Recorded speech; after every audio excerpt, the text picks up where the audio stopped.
Basta mabilangin ka pangalingan. Okay. Kung may sobra man, Ilan to? ako lang. Basta bilangin nyo naman. Sige. Andiyan back to electoral. Okay. Ito nga ito, pwede naman yung career mo. May bakit kinabukasan ng graduation. Hindi mo ginawa yung abstract.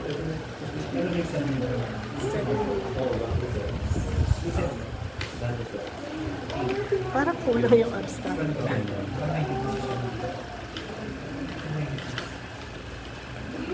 No. So, parang dati ko na naman yung ano nila. Ito sa this is study.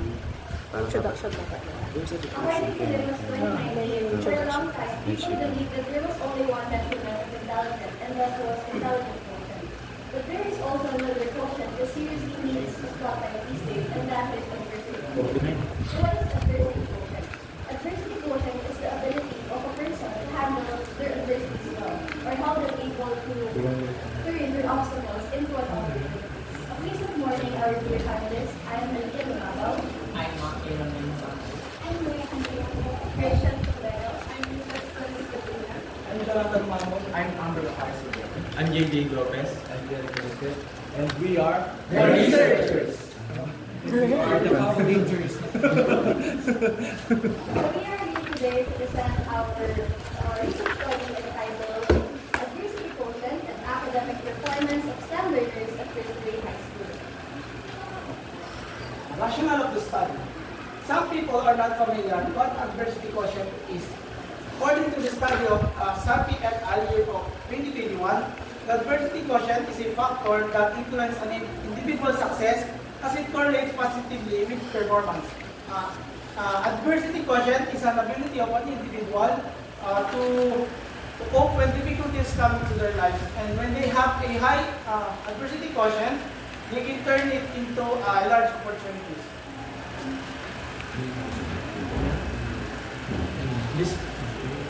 The study aimed to determine the relationship between adversity quotient and academic performance among STEM learners. Specifically, it sought to answer the following question. Number 1. How does the level of adversity quotient of STEM learners be described in terms of 1.1 control, 1.2 ownership, 1.3 reach, and for 1.4 endurance? Number 2, how does the academic performance of the STEM of the learners be described? Number 3, is there a significant relationship between the adversity quotient and academic performance among STEM learners? Number 4, what is the implication of the findings of the study in field of psychology? Next, related literature.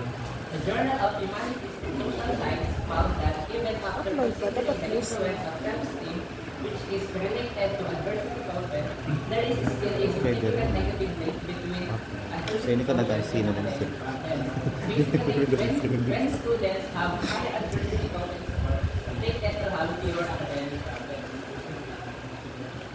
So next is related studies. In the study of Espanol 2023, it was discovered that there exists a positive correlation between EQ and STEM academic learners performance. lang. Tapos, Nevertheless, among the 4 EQ components, only origin and ownership demonstrated a significant relationship with academic performance. grade 11 and This 12. result implies that fluctuations in the academic performance of college students can be more accurately Grade 11 and 12 na by STEM. considering individuals Under the who standards. take responsibility for life adversities, rather than relying solely on the entire EQ concept. This regulation holds important for educators, guidance counselors, and parents, as it underscores the need to cultivate personal integrity and self-regulation of students to enhance their academic. Now, let's proceed to research design. In this study, the researcher used relational design to identify the relationship between adversity quotient and academic performance of STEM learners at Fifth High School. According to HASA 2023, a correlational research design will be used to investigate a statistical relationship between two or more variables without manipulating them. To achieve the purpose of the study, the quantitative type of research is used. For our subject method, the researchers applied Slogin's formula to calculate the sample size. After they got the result, they used it as their desired sample size and they used stratified random sampling for grade 11 and grade 12 learners, with a limit of 142 senior high school learners of two-story high schools under the strand of science, technology, engineering, and mathematics. This sampling will help the researchers to gather information to 142 respondents of Cristo Rey High School for 2023-2024. Summary of the findings. The following findings answer the specific questions raised at the beginning of this research. First, the adversity quotient of STEM learners was identified along with the following. In terms of control, the majority of STEM learners got above average with a mean value of 2.926. In terms of ownership, the majority of STEM learners got above average with a mean value of 3.278. Hindi, kumbaga, In terms in of total, age, the majority ng of lahat STEM ng mga learners got above average with a mean sumagot, value of 21%. In terms of ito endurance, kasi the majority of STEM learners got above average with a mean Pero of ba't nyo natin mean notang? Kasi value of dito, 3.192. 15%. The overall core Di ba, value was kahit lahat naman kayo, has a sasagutan mean nito. of 3.88, Sasagutan mo yan. which is above average. So, kumbaga, ang sumagot sa number The academic 100%. performance of STEM Ayun learners sa is number. identified So, nila nakuha. Dapat frequency to. Third, Frequency there na. is a significant relationship between adversity quotient and academic performance based on table 3, which shows a no positive correlation. And last, the researchers recommend that psychologists consider the application of this finding to assist learners in reaching their full potential. So ito po yung table na ginamit namin. Nandito po yung computation na nag-excel po kami, which is numero po dito yung person R, and then yung t-test po. So yung amin po is 2 teams siya, so 1.92 po each side. So yung nakuha po namin is 2.0, which means po, pasok po siya dun sa rejection side. Mali yung Kaya po ginagawa. namin, nireject yung null Kapag pinalitan mo yun, maapektuhan na. The adversity quotient of STEM learners is above Ito kasi average. ginagawa. Maapektuhan na. Dito sila lahat. Adversity quotient in academic performance. Hindi ba pwede i-repair na? Pwede. Kaya nga, dapat may basis. Para sa Adversity quotient in academic performance is identified. Baka yan ay base sa mga awards. or baka gusto nila in-college. Kasi ito, kaya na ito, hindi, ano pa rin siya. Pero parang, hindi na siya. Pero kung part of bagas yan. So let's proceed to recommendation. Based Baka naman meron silang ano dito. the following recommendation is being offered. First, Baka meron silang source.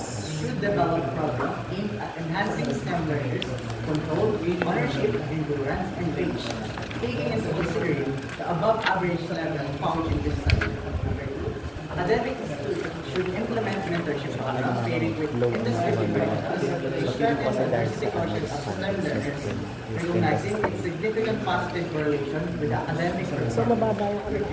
Educators recognize the proportion by positive direction, Nakfocus ka daw sa mga problema sa proportion relationship between university quotient and academic performance of STEM learners. Kasi sila, Developing yung ano nila, perseverance can help improve madami their yung academic sila ginagawa. Kaya Therefore, mababa. psychologists should engage with educators, parents, and learners to establish comprehensive support system focused maximizing STEM learners' potential. And that is the end of our presentation. ang base Thereby, na we nilito are is now open high for five. questions and Ang range niya. First, what is adversity quotient? Ano po, ability of an individual to cope up kung it is coming to them. Based dun sa sa operational definition nyo, what is adversity quotient? How did you define the adversity quotient dun sa response natin? Like adversity quotient of the how we handle the adversities. Like? In an example. Ah, For example, kung meron po, tutuloy po in relation to our study, which is academic performance po. For example, kung meron po silang academic problems, then personal problems later, then meron pong kaparating na challenges. So, yung adversity quotient po, parang equal to all of them to cope up kung ano man yung kaparating na difficulties po. Actually, bago lang po ng bulan. 80, bago din siya. So our next question is, where did you get yung verbal description para dun sa academic performance? Dun po sa, sir, sa previous study po. Kasi po parang kung gagamitin po namin yung nasa mismo part, maglilip po siya ng dalawang hindi po madidetermine kung alin po yung 95 to 100, alin po yung 90 to 94 lang. Hindi. Parang inano lang po din namin sa base ng other study, yung previous study. Ano yung nung kunwari, binase nyo nga doon, may basis May din source yung- ba yun? Oo, may source din ba sa Yung yun lang po feeling ko kasi tayo sa by study five. na yun, yung last year lang po. Sa ano siya? Dito sa Pilipinas. Dito po. Ay, study siya, local study siya. kasi kung dito sa Pilipinas, sila para-parang lang at number ng grading scale ng Philippines ng dati. Hindi siya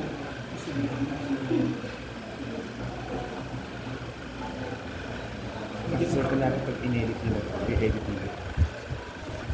Ito, di ba, ito yung verbal description. Ito yung ginawa. Mapapalitan lahat Tapos yan. papalitan ko. Pero feeling ko, kapag napalitan yan, so di ba magiging 135 plus na yan. Wala lang magpo-fall yung sa lower. Ay, hindi. Konti lang naman pala. Parang a-accept lang siya. So gamitin nyo na lang yung sa card. Konting ano lang naman. yung data. Oo, ang gawin natin is yung, kunwari, 90 to 100, siya yung outstanding. Hindi ko sinabi ko sa iyo yan. Para may may basis talaga kayo. Ano ba sabi sa card? Sa academic performance? Ano ba Ayan, so yun lang naman. Pero hindi naman maapektuhan kasi yung sa Results. pag-stats nyo kasi numbers, individual naman data naman. Kumbaga sa pagtatali nyo naman. Ayan. Tapos dito sa yung sa resulta nyo dun sa percentage, anong ibig sabihin ng percentage kunwari dito? Yung statement 1, tapos mean percentage. Anong ibig sabihin ng 20%? Ano yung 20% na? Oo. Sa Sa table. page 27. Iba sa may 24. Nakalagay kayo ng percentage sa gitna. Tapos walang frequency. Ayan, ano muna yung ibig sabihin ng 20%? Parang dun sa lang po, alam mo different po yung mga percentage sa questions. Yun po yung mga Hindi ba, syempre pag nag-question kayo, di ba 100% ay sasagot sa statement 1 na yun? Nali, statement 1, I remain motivated. Di ba lahat naman ng respondents nyo sasagot doon? Pero iba-iba So, nga ibig lang sabihin, sa... 100% ang sumagot doon. Oo. O ang gusto nyo palabasin ay, kaya lang kasi nag-mean kayo eh. Oo. Parang baka ang gusto nyo palabasin ay, ang sumagot ng 3, kunwari chinet nila yung number 3, ay 20%. Yun ba? parang hindi Kaya lang kasi nag-mean kayo sa 3.21. So, ibig sabihin, lahat ng sumagot, 3.21 ang average nila. So, hindi mo pwedeng gamitin na 20%. Wala hindi. Ayan. So, parang Nag-guess ka ba? Ayan. Actually, dito nga anak ko, kunwari, 20%, 100. So, ang iniisip ko kasi, since statement 1 yan, lahat naman nga sasagot. So, dapat 100% sumagot doon sa question. So, So, better na Remove na lang. i-remove na lang natin. Tapos, ano ang inyong resulta dun sa, is there a significant relationship? meron po, sir. Nilitake ko yung nasa hypothesis. Which means na, Which means po, sir, meron po siyang slightly significance lang po based po sa result ng person R, which is low positive correlation. low positive. 0.18 po yung lumabas po sa person. 18. Low. Parang p-value na low positive correlation.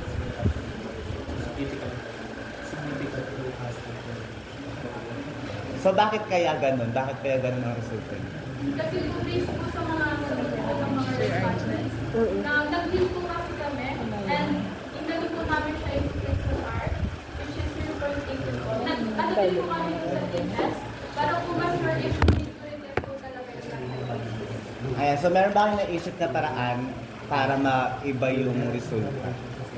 nag-try po ako ng sound naman po. Hindi, hindi na siya based sa statistical treatment. Wala po, sir. Parang nag-base lang po kami dito, sir, kasi po, So, feeling ko, doon papasok is yung pagpili ng respondents nyo. Kasi, ang respondents nyo ay STEM.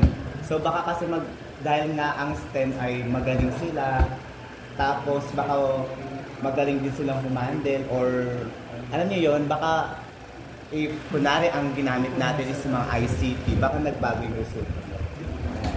So, ganun lang. So, yun siguro ay papasok na lang sa recommendation na if gagawin ulit ang study, pwedeng palawakin yung respondents, baguhin yung strand, ayan, para lang talaga maging diverse yung resulta. recommendation. Oo, pwede nyo na maging. Kasi bakit nga STEM ang pinili nila? As nung nag-title defense po kami, as recommended din po. Tayo pala yung nag-recommend. Sorry naman. Okay, so yun.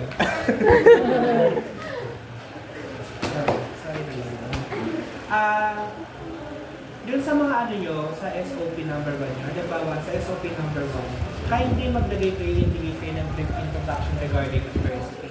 Adversity quotient. No, tapos, huwag din lagay na ano yun, Na parang malinaw ang resulta. Malinaw ang resulta. Hindi nga lang It doesn't matter kung anong SOP siya. Basta nakapresent yung table. Halimbawa, tapos nasa mismong table 1, halimbawa, SOP number 1, table 1, adversity in terms of control. Magkakasila yung title mismo, lalabag lang yung Last week na ba ito? Para sa yung control. Kaka-resume. Lagay ninyo, distribution of adversity quotient of STEM learners in terms of control. Ganun siya na. So yun. Ganun na. Ganun ito yung... Kasi sinabi mo sa akin yung...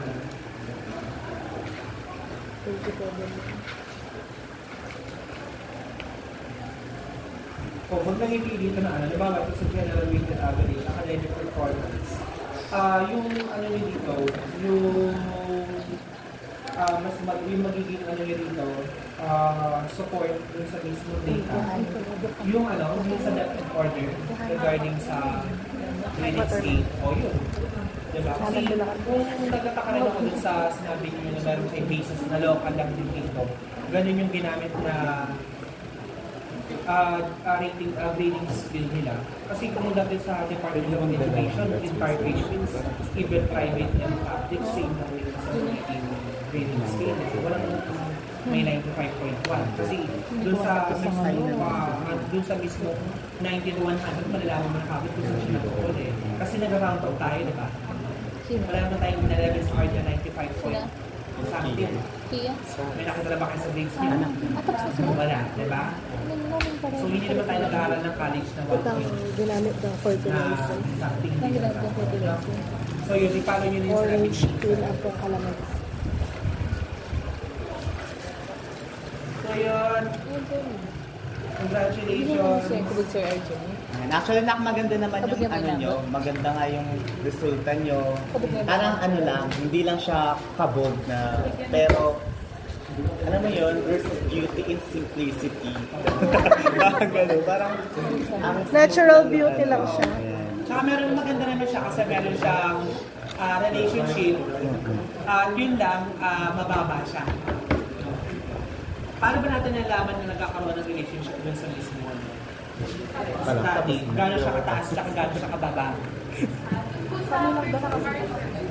Ano ba yung meanings dahil sa positive watch at negative? Ano ba natin yung sir?